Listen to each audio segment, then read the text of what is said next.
2 Timotius 3 ayat 16 berbunyi demikian. Segala tulisan yang diilhamkan Allah memang bermanfaat untuk mengajar, untuk menyatakan kesalahan, untuk memperbaiki kelakuan, dan untuk mendidik orang di dalam kebenaran. Saudara terkasih dalam Kristus Yesus Tuhan, kalau kita baca ayat ini, kalau kita mau teks dalam, kalau kita masih selidiki dalam terjemahan yang lain, sebetulnya terjemahannya yang lebih tepat, segala tulisan diilhamkan Allah. Artinya maksudnya bahwa segala tulisan yang dimaksud ini di dalam kitab Kejadian sampai kitab Wahyu itu diilhamkan oleh Tuhan, bukan yang diilhamkan. Kalau pengertian yang diilhamkan bisa saja bermakna bahwa ada yang diilhamkan dan ada yang tidak diilhamkan. Tetapi sebetulnya segala tulisan diilhamkan Allah. Diilhamkan itu maksudnya Tuhan memberikan inspirasi lewat para penulis, lewat Roh Kudus. Roh Kudus memberikan inspirasi lewat para penulis untuk menuliskan apa yang Tuhan maksudkan di dalam kitab suci ini.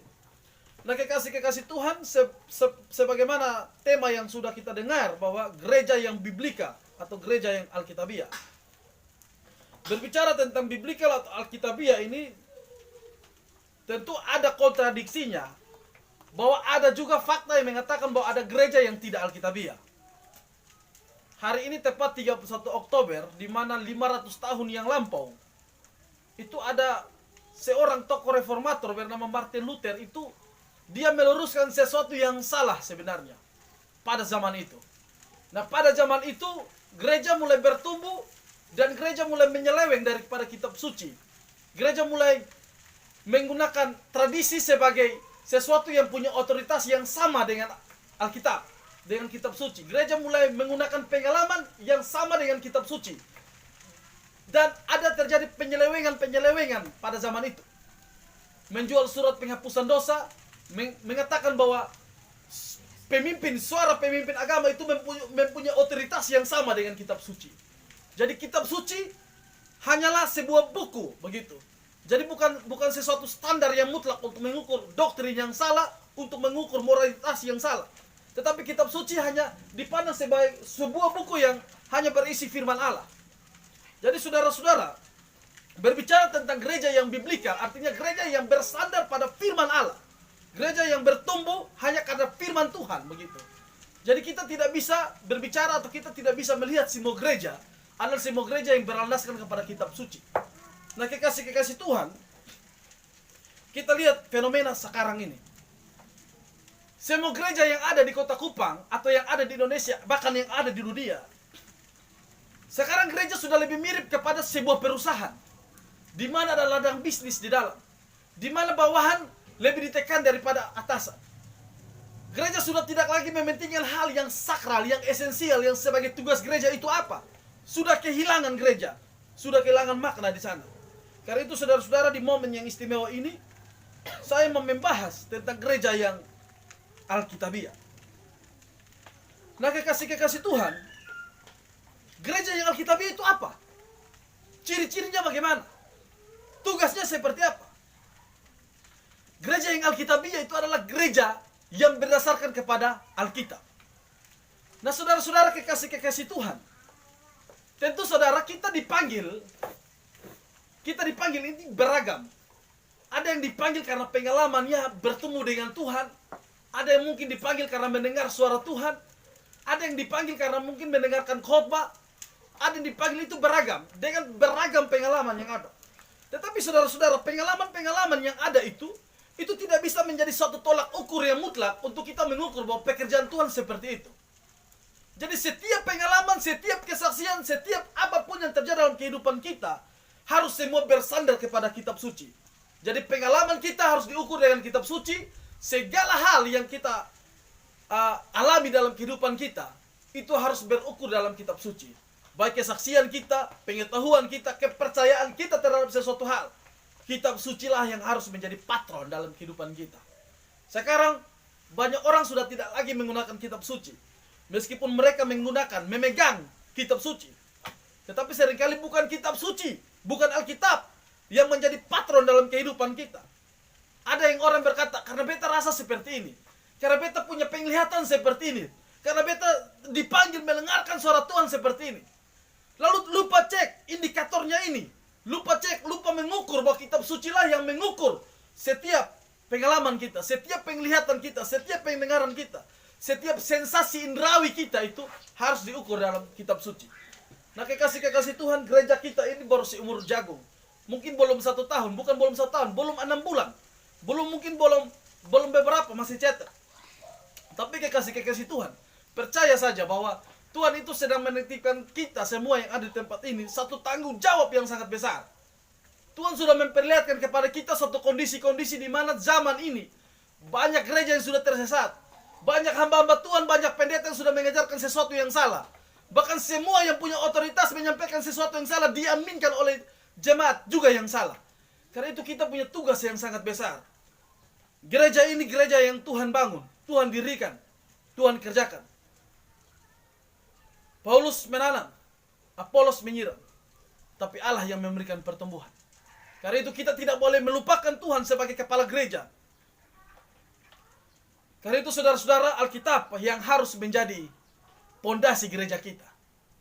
Alkitab, kitab suci yang harus menjadi pondasi tolak ukur di dalam kehidupan kita. Kita tidak bisa menggunakan pengalaman kita karena beta rasa begini, karena beta begini, karena pengetahuan beta begini. Tidak bisa. Segala hal yang ada dalam kehidupan kita yang menjadi tolak ukurnya adalah Alkitab. Gereja yang Alkitabiah adalah gereja yang bersandar penuh pada Alkitab, yang menjunjung tinggi kitab suci. Tadi malam beta sempat ikut Zoom, walaupun sudah terlalu lama beta ikut karena pulang dari pelayanan, di grup sudah rame, di grup logika sudah rame, sudah heboh. Jadi beta sempat ikut sedikit. Memang itu profesor itu kacau sekali. Dia menyetarakan otoritas yang lain setara dengan Alkitab. Dia menganggap bahwa pengalaman buku-buku sekuler yang lain yang bisa membuat motivasi, yang bisa membuat orang tersadarkan dari sesuatu yang sebelumnya menjadi sesuatu yang sesudah. Artinya punya perubahan dari yang sebelum menjadi sesuatu yang lebih baik. Jadi dia menganggap bahwa Alkitab itu hanya buku yang berisi firman Allah dan setara dengan undang-undang dasar begitu, setara juga dengan Pancasila atau setara dengan buku-buku sekuler yang lain. Beta ingin masuk untuk tanggapi, tapi tidak ada waktu untuk tanggapi. Jadi waktu teman satu yang di Sumba kasih sanggahan, dia kasih satu pertanyaan yang menurut beta itu pertanyaan sebenarnya yang paling cetek di dalam dunia. Dia membandingkan antara, coba menurut Anda mana yang firman Allah? Daud yang membunuh Goliat atau Elhanan yang membunuh Goliat? Karena di dalam Alkitab, di dalam kitab Samuel itu terkesan sebenarnya Daud yang bunuh Goliat atau Elhanan yang bunuh Goliat. Seperti itu.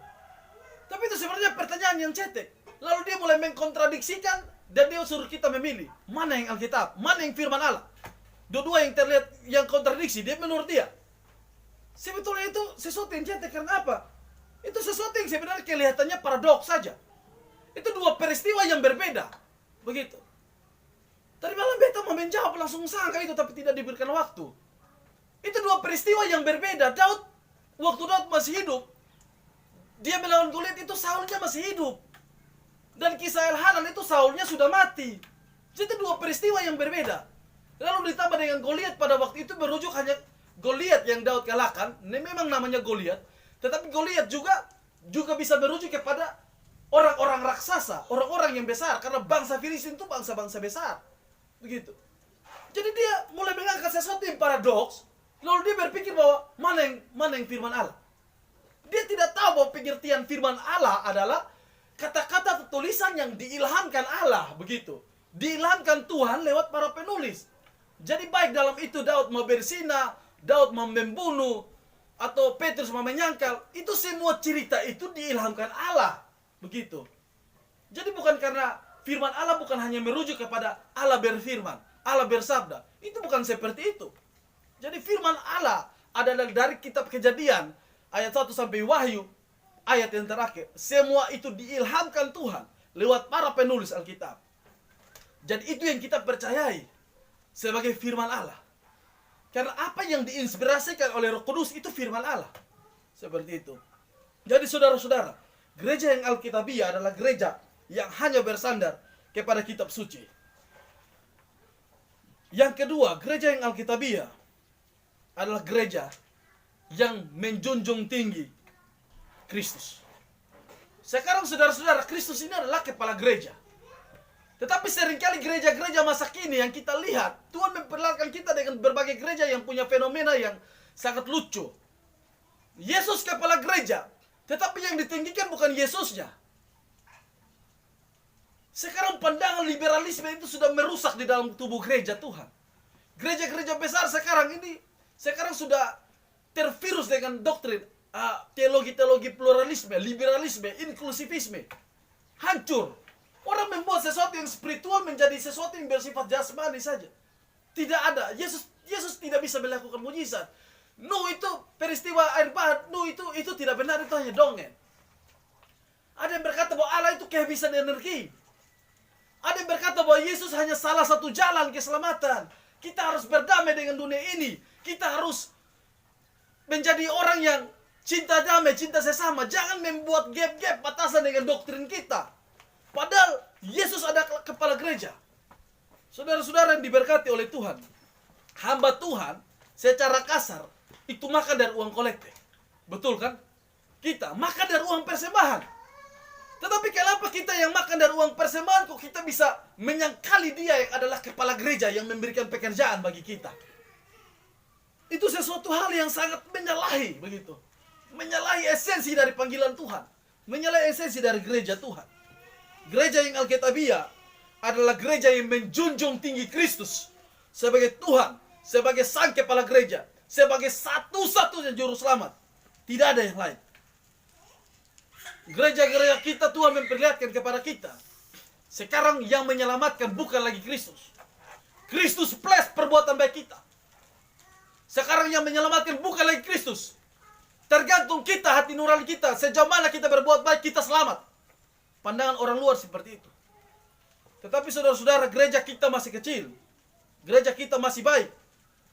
Tetapi di dalam baik ini, Tuhan mau menaruh satu pondasi yang kokoh bagi kita.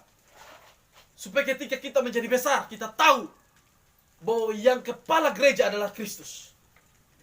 Tidak ada satupun manusia di dalam kolong langit ini yang bisa selamat tanpa Yesus. Kenapa? Karena syarat untuk keselamatan seseorang, syarat untuk manusia bisa selamat hanya percaya Yesus. Kenapa yang berdosa adalah manusia? Syaratnya harus manusia yang tidak berdosa untuk bisa menjadi penebusan dosa. Lalu bagaimana bisa manusia yang tidak berdosa harus menjadi penebusan dosa? Sedangkan dalam Alkitab bahwa semua manusia telah kehilangan kemuliaan Allah. Alkitab bilang hati manusia sudah membatu, licik. Dalam Alkitab berkata bahwa hati manusia selalu membuahkan kejahatan semata-mata. Bagaimana bisa? Alkitab berkata bahwa sejak kandungan aku dikandung oleh dosa. Berarti tidak ada satupun manusia di dalam dunia ini yang tidak berdosa. Semua berdosa. Baik dari kandungan yang sudah lahir dalam pemikiran, perkataan, dan perbuatan. Semua berdosa. Karena itu saudara-saudara, tidak ada satupun manusia di dalam dunia ini yang tidak berdosa. Tapi persyaratannya untuk menebus sesama manusia harus manusia yang tidak berdosa. Karena itu saudara-saudara, di dunia ini ada manusia, tapi berdosa semua. Sedangkan di sorga ada yang tidak berdosa, tapi bukan manusia. Karena itu saudara-saudara, yang tidak berdosa itu datang menjadi manusia. Begitu. Ketika dia datang menjadi manusia dalam wujud Yesus, dialah yang layak untuk menyelamatkan dan menebus dosa manusia. Karena itu Yesus bilang, akulah jalan dan kebenaran dan hidup. Barang siapa tidak bisa sampai kepada Bapa kalau tidak melalui aku, kata Yesus. Karena itu syarat mutlak untuk keselamatan hanya percaya Yesus. Sebagaimana Musa membuat patung ular. Ketika seseorang atau bangsa Israel dipatok, hanya cukup melihat patung itu, sembuh. Begitu juga kita orang berdosa. Cukup melihat, percaya kepada Yesus, selamat. Jadi kita tidak bisa menambahi. Kita tidak punya andil dalam keselamatan kita. Kristuslah yang harus menjadi junjungan tertinggi dalam kehidupan kita. Di dalam gereja kita. Itu yang harus menjadi patron nomor 1. gereja yang alkitabiah. Adalah yang kedua, gereja yang menjunjung tinggi Kristus setinggi-tingginya. Yang ketiga, saudara-saudara, gereja yang alkitabiah, gereja yang biblikal, adalah gereja yang melakukan tugas penginjilan. Sebagaimana Kristus sebelum naik ke surga, dia memberikan satu mandat kepada murid-murid, kepada orang-orang Kristen pada waktu itu, kepada murid-murid yang mengikuti Yesus. Dia bilang, pergilah, jadikanlah semua bangsa muridku, baptislah mereka, bla bla bla, dan sekian. Artinya ada tugas penginjilan di sana. Gereja kita, saudara-saudara, harus dan sekarang mulai belajar untuk bagaimana kita menginjil, untuk memanggil semua orang datang pada Kristus, memperkenalkan Yesus bahwa dia satu-satunya juru selamat, tanpa pandang bulu dia orang Kristen atau bukan. Semua orang harus mengenal Kristus lewat segala cara yang kita akan lakukan. Saudara-saudara, kita bisa lihat Tuhan menunjukkan kepada kita satu kondisi gereja kekinian. Gereja kekinian itu tidak mempedulikan lagi yang namanya penginjilan. Lebih banyak euforia, lebih banyak musiknya, lebih banyak paduan suaranya, lebih banyak bakti sosialnya, lebih banyak acara-acaranya. Tapi tidak ada penginjilan di sana. Semua itu bukan salah. Semua itu tidak salah. Tetapi yang utama, yang prinsip itu diabaikan begitu. Jadi saudara-saudara, gereja kita, gereja yang alkitabiah adalah gereja yang menginjil. Baik pendetanya, hamba Tuhan, maupun jemaatnya. Semua harus menginjil. Tidak bisa tidak. Alkitab berkata, ladang sudah menguning, tapi pekerja sedikit. Tuhan membuat pondasi gereja kita ini kuat dengan berbagai potensi-potensi yang ada. Sehingga karena itu, seperti tadi beta cerita bahwa di komen atau di mana-mana beta selalu memperkenalkan kita tangan terbuka. Yang sudah merasa jenuh dengan gereja, datang, kita aja. Kita tangan terbuka. Jadi beta menawarkan, terserah orang mau bilang ini marketing, iklan atau segala macam. Salah satu cara kita untuk membawa orang pada pengertian yang benar. Beta susah peduli seperti itu. Di dalam PA-PA yang beta lakukan, beta terus mendoktrin orang-orang yang beta PA. Untuk bagaimana mempunyai pemahaman yang benar, yang kuat, pondasi yang kuat. Kita tidak bisa hanya menjadi gereja yang tidak menekankan penginjilan di sana. Gereja uang banyak, tetapi tidak ada penginjilan. Lebih banyak pesta pora, euforia dan sebagainya. Tetapi Tuhan memberikan kita tanggung jawab yang besar. Bukan kebetulan. Kita percaya bahwa ini bukan kebetulan kita bertemu semua di sini. Yang sebelumnya tidak satu sama lain, tidak saling kenal. Ini bukan kebetulan. Tuhan kumpulkan kita orang-orang yang punya potensi, orang-orang yang punya hati, orang-orang yang satu hati, satu pikir, satu misi. Kalian berkumpul untuk mengerjakan tanggung jawab ini. Itu yang saya pikir. Saya renungkan seperti itu. Sebelumnya saya tidak kenal semua di sini. Tidak kenal. Kita tidak saling kenal. Tapi kenapa Tuhan mempertemukan kita di wadah yang sama? Supaya Tuhan menyampaikan ini. Gereja yang alkitabiah adalah gereja yang menginjil. Saya selalu memperkenalkan, gereja kita punya salah satu program kerja adalah untuk mendidik anak-anak memperkenalkan bahasa Inggris. Mereka akan diajar begitu. Tapi mereka tertarik. Itu bukan untuk memenuhi gereja kita, tapi bagaimana cara kita untuk mengumpulkan orang, untuk memperkenalkan orang yang kita kumpul kepada Dia yang benar. Itu goal kitanya di sana. Nah, saudara-saudara yang diberkati Tuhan, gereja yang alkitabiah yang keempat adalah gereja yang menekankan pengajaran. Tidak salah orang khotbah tentang moralitas. Tidak salah orang khotbah tentang etika. Tidak salah orang khotbahkan tentang pengalaman. Itu tidak salah. Tetapi yang utama di dalam gereja adalah pengajaran. Karena pengajaran inilah yang membedakan kekristenan dengan yang lain. Semua agama itu tidak sama di bawah kolong langit. Semua kepercayaan tidak sama di bawah kolong langit. Tidak ada yang sama. Yang membedakan adalah pengajaran kita, doktrin kita. Orang lain percaya bahwa berbuat baik bisa selamat. Kita percaya perbuatan baik tidak bisa menyelamatkan. Yang menyelamatkan hanya Yesus. Orang lain percaya bahwa Allah itu satu. Kita percaya di dalam diri Allah ada 3 pribadi. Yang kekal, yang sederajat, yang sama-sama punya kuasa. Kita percaya itu. Itu yang membedakan. Kita percaya bahwa Roh Kudus bukan hanya kuasa supranatural. Dia adalah satu pribadi yang bisa didukakan, yang punya rasa, punya kehendak. Kita percaya itu.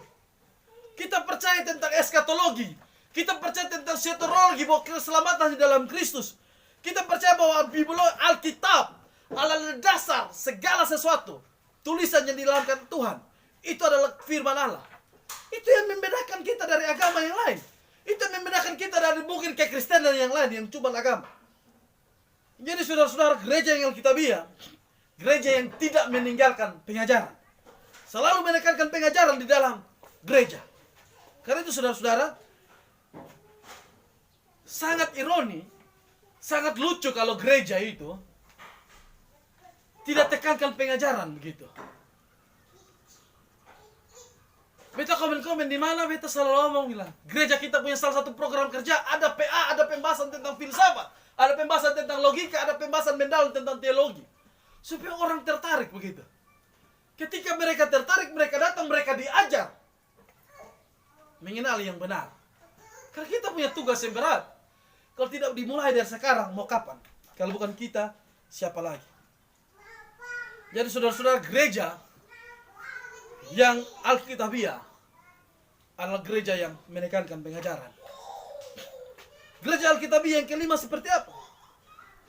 Gereja yang inklusif, bukan eksklusif. Inklusif maksudnya begini, inklusif dalam sosial, bukan inklusif dalam pengajaran. Kita harus bergaul dengan siapa saja, jangan ada gap, jangan ada batasan. Begitu. Jangan sampai kita ke toleransi yang kebablasan. Lalu dengan saudara seiman sendiri kita intoleransi. Kita batasi pelayanan mereka, batasi ruang gerak mereka. Sedangkan dengan pimpinan agama lain, kita terbuka, kita welcome dan menganggap bahwa itu toleransi. Tidak bisa kita seperti itu. Kita harus menjadi gereja inklusif yang secara sosial kita bergaul dengan siapa saja kita bergaul. Tetapi kita harus menjadi gereja yang eksklusif secara pengajaran. Secara iman kita tidak bisa kompromi. Iman yo, iman saya. Iman gereja ini dilandasi atas Kristus dan Bible. Tidak bisa ada kompromi. Tetapi kita tetap bergaul dengan siapa saja. Pelayanan orang lain silakan pelayanan orang lain. Pelayanan kita silakan itu pelayanan kita. Jangan kita sudah menjadi gereja yang besar, lalu seolah-olah tanah ini punya kita. Segala sesuatu mau kita yang atur. Orang lain, pendeta lain diundang, mereka demo, mereka marah, mereka kritisi, jemaat disalahkan, persekutuan disalahkan. Tetapi pimpinan agama lain mereka persilakan untuk naik mimbar. Ini konyol, ini sesuatu yang bodoh, ini sesuatu yang lucu. Secara pengajaran mereka inklusif terhadap sesama. Secara sosial mereka eksklusif terhadap sesama. Mereka buka diri terhadap semua yang bertentangan dengan dasar-dasar kekristenan. Mereka buka diri dan menganggap itu adalah toleransi. Nah saudara-saudara, kita tidak bisa menganggap oleh toleransi seperti itu. Toleransi adalah bagi beta, toleransi itu tidak mengganggu orang lain saja. Orang lain dengan keyakinan orang lain kita tidak ganggu. Yang jelas kita punya keyakinan, kita adalah punya keyakinan kepada Kristus yang bagaimana kita menunjukkan keyakinan kita. Jangan kita, bahasa kasarnya kita jilat orang, yang lain kita jilat, saudara sendiri kita tekan. Tidak bisa seperti itu. Jadi saudara-saudara, gereja yang Alkitabiah adalah gereja yang inklusif di dalam sosial dan eksklusif di dalam pengajaran, bukan terbalik. Yang terakhir, gereja yang Alkitabiah adalah gereja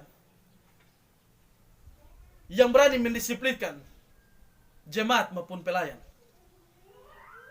Harus berani saudara-saudara. Karena waktu Petrus itu jauh lebih senior dari Paulus ketika menjadi hamba Tuhan. Petrus itu sudah menjadi rasul jauh sebelum Paulus. Paulus itu tidak kenal Yesus berupa seperti apa. Selama Paulus hidup tidak tahu Yesus itu seperti apa. Paulus tidak pernah menjumpai Yesus secara fisik. Tapi Petrus, dia yang dulu menjadi hamba Tuhan. Tetapi satu waktu Petrus itu melakukan kemunafikan. Dia duduk bersama-sama orang yang tidak disunat, orang-orang yang bukan Yahudi. Giliran orang-orang Yahudi datang, dia menghindar. Perbuatan dia itu munafik. Tapi saudara-saudara lihat, Paulus langsung tegur Petrus, Petrus kau munafik. Seperti itu. Tapi bagus, respon Petrus itu luar biasa. Dia tahu bahwa dia munafik. Dia tidak mempersalahkan Paulus. Tapi dia menerima teguran itu sebagai teguran yang kasih, begitu. Nah saudara-saudara, gereja kita adalah yang Tuhan percayakan untuk berada di daerah ini, berada di tempat ini dengan kita orang-orang yang dipilih Tuhan. Kita dipilih bukan hanya untuk menjadi tameng di gereja ini. Kita dipilih, ada satu tanggung jawab besar yang dibeban di pundak kita. Gereja ini adalah gereja yang harus bersatu, sama-sama saling memikul beban. Jangan meninggalkan satu atau dua orang kerja sendiri. Kita semua sama-sama punya beban. Kita sama-sama punya tanggung jawab. Gedung fisik sana memang sebuah gedung, tetapi gedung itu punya makna. Allah bertata di situ juga. Jadi saudara-saudara, kita punya beban yang sama. Kita tidak bisa meninggalkan Pak Pendeta kerja sendiri. Kita tidak bisa meninggalkan semua kita. Tidak bisa yang saling melihat. Tapi bagaimana kita berperan aktif di dalam? Karena kita punya tanggung jawab yang sama. Status kita dalam gereja itu yang berbeda. Karena memang di dalam gereja harus ada organisasi. Organisasi itulah yang membedakan kita secara status. Tetapi status tanggung jawab kita semua sama. Kita punya tanggung jawab yang sama. Tentang gereja kita. Tentang pertumbuhan jemaat kita. Tentang semua hal yang Tuhan taruh di pundak kita. Itu tanggung jawab kita sama. Jadi saudara-saudara, saya berpikir begini. Setelah gedung gereja kita jadi selesai, kita tidak hanya bisa 1 minggu 1 kali di gereja. Tidak bisa. Kita harus di gereja selalu. Kita harus melakukan doa, melakukan puasa. Mungkin harus. Kita jangan berlantik dengan doa puasa jangan sampai itu suka karismatik. Tidak bisa. Karena secara logika kita, secara pengetahuan kita harus diimbangi dengan spirit kita, gitu. Jangan kita hanya mengaku percaya tapi spirit kita ini kosong. Kita harus melakukan doa itu. Jangan membuat kekosongan dalam kehidupan kita. Saya pernah berkata begini, di dalam hidup manusia, Tuhan menciptakan manusia itu terdapat sebuah kekosongan. Dan kekosongan itu hanya bisa diisi oleh Tuhan. Dia saja yang bisa isi kekosongan itu. Tidak ada yang bisa isi. Jadi karena itu Tuhan bilang begini, kasihilah Tuhan Allahmu dengan segenap hatimu, dengan segenap jiwamu, dengan segenap akal budimu. Kita sudah mengasihi Tuhan dengan akal budi. Kita sudah belajar doktrin baik-baik. Khotbah kita selalu khotbah yang pengajaran, khotbah yang berbobot. Tetapi jangan lupa, kita harus diisi juga dengan hati, dengan jiwa, spirit kita. Harus ada itu, komplit. Supaya jangan terkesan kita pincang sebelah. Supaya kita melihat orang, spirit kita bekerja, tapi logika kita juga bermain. Kita jangan sampai kita menjadi gereja yang hanya menekankan kepuasan intelektual kita. Orang-orang datang hanya mencari intelektual. Ketika pertanyaan tidak bisa dijawab, mereka datang dan menemukan jawaban di sini. Tapi sebatas itu. Tidak ada spiritual di sana. Gereja kita bukan gereja yang sekuler, yang seperti sekolah, hanya untuk menekankan pengetahuan. Tidak. Gereja kita adalah gereja yang menumbuhkan spiritual kita, menumbuhkan intelektual kita, supaya kita tahu bahwa semua untuk pekerjaan Tuhan, semua untuk kemuliaan nama Tuhan. Jadi saudara-saudara, gereja yang Alkitabiah yang saya pelajari ada 6. Gereja yang berdasarkan kitab suci, gereja yang meninggikan, menjunjung tinggi Kristus, gereja yang melakukan tugas penginjilan, gereja yang menekankan pengajaran di dalam gereja, gereja yang inklusif secara sosial dan eksklusif secara doktrinal pengajaran, dan gereja yang berani mendisiplinkan kita sendiri. Demikian firman Tuhan. Mari kita berdoa. Terima kasih banyak Tuhan untuk khotbah yang singkat ini. Hamba bicara jauh dari kesempurnaan. Tuhan tolong hamba-Mu sehingga kami menjadi gereja, menjadi pelayan yang hanya berdasarkan pada kitab suci, menjunjung tinggi Kristus, dan bergaul kami secara inklusif dan eksklusif dalam pengajaran. Dan kami juga punya beban penginjilan, serta kami berani untuk mendisiplinkan diri kami, supaya untuk hormat dan kemuliaan nama Tuhan. Berkati gereja kami, berkati Pak Pendeta sebagai perintis awal, dan kami semua sebagai pendukung-pendukung dalam gereja ini. Tuhan menaruh beban tanggung jawab yang sangat besar, dan kami sadar itu. Tuhan berikan kami untuk kami terus bergerak, walaupun kami masih sedikit, tapi kami berjalan dengan Kristus. yang dapat melakukan banyak hal bagi kami. Kami melihat bahwa proses-proses pembangunan di atas Tuhan campur tangan. Kami belum ada apa-apanya Tuhan, kami percaya Tuhan. Keuangan kami juga tidak ada dalam gereja ini. Kami masih sangat sedikit Tuhan. Tapi kami percaya kami menyembah Allah yang luar biasa, yang penuh berkat, yang kaya akan rahmat-Nya, kaya akan segala hal. Ajarilah kami untuk menggunakan semua apa yang kami miliki untuk pekerjaan Tuhan lewat gereja kami di tempat ini Tuhan. Ajarlah kami dan berikanlah kami hati yang baik, yang mulia, supaya kami dapat mengemban pekerjaan Tuhan untuk hormat dan kemuliaan nama Tuhan.